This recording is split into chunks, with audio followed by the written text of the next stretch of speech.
माँ लक्ष्मी ने स्वयं बताया कि वे कहाँ निवास करती है और कहाँ निवास नहीं करती है। वे असुरों का उदाहरण देकर आजकल के मनुष्यों का दशा बताई है और उन्होंने यह भी बताया इंद्र से कि कौन सी 8 देवियां भी उनके संग निवास करती हैं। वीडियो में अंत तक बने रहिएगा, इस वीडियो में आपको पूरी जानकारी मिलेगी। बात है उस समय की जब राजा बलि गधे के रूप में विचरण कर रहे थे। तब माँ लक्ष्मी स्वयं बताती है कि उन्होंने क्यों छोड़ा इनका साथ। लक्ष्मी का निवास। जब ये 8 शक्तियां घर में रहती हैं, तब समृद्धि स्थायी होती है। देवराज इंद्र बहुत दिनों से राजा बलि की खोज में परेशान थे। एकाएक निर्जन स्थान पर उन्हें बलि दिखाई दे गए, वह भी गधे के रूप में। इंद्र बलि के पास पहुंचे, बलि से तत्व ज्ञान के साथ ही काल की महिमा बताई। इस बीच इंद्र ने देखा कि एक आदित्य सुंदरी बलि के शरीर से प्रकट हुई। इंद्र अवाक आश्चर्यचकित रह गए। उन्होंने बलि से उस दिव्य सुंदरी के बारे में पूछा कि यह देवी है, असुरी अथवा मनुष्य क्या है। बलि ने कहा, उस तत्व तीनों में से कुछ भी नहीं। इंद्र ने उस युवती की ओर देखकर कहा कि देवी आप कौन हैं और यहाँ क्यों विराजमान हैं?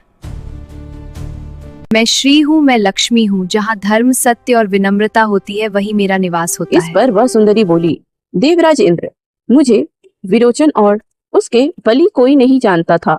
हाँ, पंडित लोग मुझे श्री और लक्ष्मी के नाम से पुकारते हैं। यह तक कि तुम एवं दूसरे देवता भी मुझे नहीं जानते पहचानते। इंद्र बोले, अरे तुम बहुत दिनों तक बलि के पास थी, अब क्या कारण है कि उसे छोड़ने को तत्पर हो? क्या कोई दोष दिखाई दिया? देवेंद्र, मुझे एक स्थान से दूसरे स्थान पर विधाता और कोई भी नहीं हटा सकता। केवल काल के प्रभाव से ही मैं कोई स्थान छोड़ सकती हूँ और दूसरी जगह जा सकती हूँ। इसलिए तुम बलि का अनादर ना करो। लक्ष्मी ने कहा। इंद्र ने पूछा, देवी तुम असुरों को क्यों छोड़ रही हो? जहाँ सत्य, दान, व्रत, तप, पराक्रम तथा धर्म का वास होता है, वही मैं विराजिती हूँ। लक्ष्मी ने उत्तर दिया। फिर बोली, असुर इस समय इन सब से विमुख होते जा रहे हैं। एक समय था जब वह ब्राह्मणों के हितैषी सत्यवादी थे, परंतु अब वे ही ब्राह्मणों के ईर्ष्या द्वेष करते हैं। धर्म की मर्यादा की उन्हें चिंता नहीं। वे मनमाना आचरण करते और अभक्ष्य भोजन करते हैं। पहले तो उपवास और तप के लिए समर्पित थे। सूर्योदय के पूर्व जागते थे, मध्य रात्रि में ही शयन करते थे। दिन में तो कभी कोई सोता नहीं था। वे लोग दीनहीन, वृद्ध, अबला और नारियों पर दया दृष्टि रखते थे। उनके लिए अन्न तथा वस्त्रों की आवश्यकता की जाती थी। निर्धन और निसहाय का सहयोग करते थे। पहले गुरुजनों और बड़े बुजुर्गों की सेवा को परम धर्म मानकर लगे रहते थे। उत्तम भोजन पहले अतिथियों और भूखे लोगों को करवाकर तब स्वयं प्रसाद लेते थे। वे सभी प्राणियों को समान दृष्टि से देखते थे और उन पर दया रखते थे। वे सरल हृदय, उत्साही, अभिमान रहित, क्षमाशील, दानशील, सत्यवादी और मित्रों के प्रति अच्छी भावना रखते थे। उनमें दुर्गुण नहीं थे, परंतु अब उनके गुण दुर्गुण में बदल गए हैं। वे धर्म से दूर हो गए हैं और काम क्रोध ही उनका जीवन हो गया है। बुजुर्गों का सम्मान न कर उनका उपहास करने लगे हैं। बात बात में उनमें दोष ढूंढते हैं। बड़ों के प्रति आदर और सम्मान की भावना खत्म हो गई है। आज स्त्री पति की और पुत्रों की अपने पिता की आज्ञा नहीं मानती। पहले माता पिता, वृद्ध, आचार्य, अतिथि तथा गुरुओं के प्रति आदर को जो भाव था वह समाप्त हो गया है। वे अभिमानी हो गए हैं। पवित्र अपवित्र का भेद भूल गए हैं। संतों के प्रति प्रेम न दिखाकर उनके साथ निर्ममता का व्यवहार करने लगे हैं। पशुओं को ना चारा देते हैं, ना पानी, बल्कि उन्हें पीटते हैं। सूर्योदय तक पलंग से उठते नहीं हैं। इनके घर अब अकाल के केंद्र होते जा रहे हैं। इन्हीं कारणों से अब संतों ने भी वर्ण संकर होने लगी है। विद्वानों और ब्राह्मणों का आदर भूल गए हैं तथा पूर्वजों द्वारा प्रदान की गई जागीरें भी जबरन छीन लेते हैं। शिष्य अब गुरुओं से सेवा कराते हैं। पत्नी अपने पति पर शासन करती है, उनका नाम लेकर पुकारती है। इस तरह के सब पापचरी और नास्तिक बन गए हैं। इसलिए अब इनके घरों में मैं निवास नहीं करूंगी।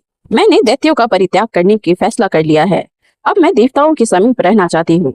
इंद्र ने सहज स्वीकृति देते हुए कहा, देवताओं के यहाँ आपका अभिवादन होगा। लक्ष्मी बोली, जहां मैं रहूंगी वहां आशा, श्रद्धा, संतित्य, क्षमा, शांति, विजिति, धृति और जया नाम की 8 देवियां भी मेरे साथ निवास करेगी, क्योंकि अब देवता धर्म में रुचि ले रहे हैं। उधर लक्ष्मी की बात इंद्र बड़े ध्यान से सुन रहे थे। इधर सभी देवता भी वहां पहुंच चुके थे जिन्हें इंद्र नहीं देख सके। वहीं पर देवताओं ने लक्ष्मी का अभिवादन किया, फिर सभी स्वर्ग लौट गए। वीडियो पसंद आया तो वीडियो को लाइक करें और कमेंट में बताएं आपको वीडियो कैसी लगी, और ऐसे ही पौराणिक कथाओं से जुड़े रहने के लिए हमारे चैनल को सब्सक्राइब करें। मिलते हैं हम और एक नई पौराणिक कथाओं के साथ। जय माता की। जहाँ सत्कर्म और सम्मान होता है वहीं कीर्ति रहती है। जहाँ धैर्य और संयम है वहीं मैं स्थिर रहती हूँ। जहाँ ज्ञान का आदर होता है वहीं मेधा वास करती है। जहाँ परिश्रम और कृतज्ञता है वहीं पुष्टि बढ़ती है। जहाँ विश्वास है वहीं श्रद्धा निवास करती है। जहाँ सत्कर्म है वहीं क्रिया शक्ति सक्रिय रहती है। जहाँ सही और गलत का ज्ञान है वहीं बुद्धि रहती है। जहाँ मर्यादा और नम्रता है वहीं लज्जा सुरक्षित रहती है। जब ये 8 शक्तियां घर में रहती हैं तब समृद्धि स्थायी होती है।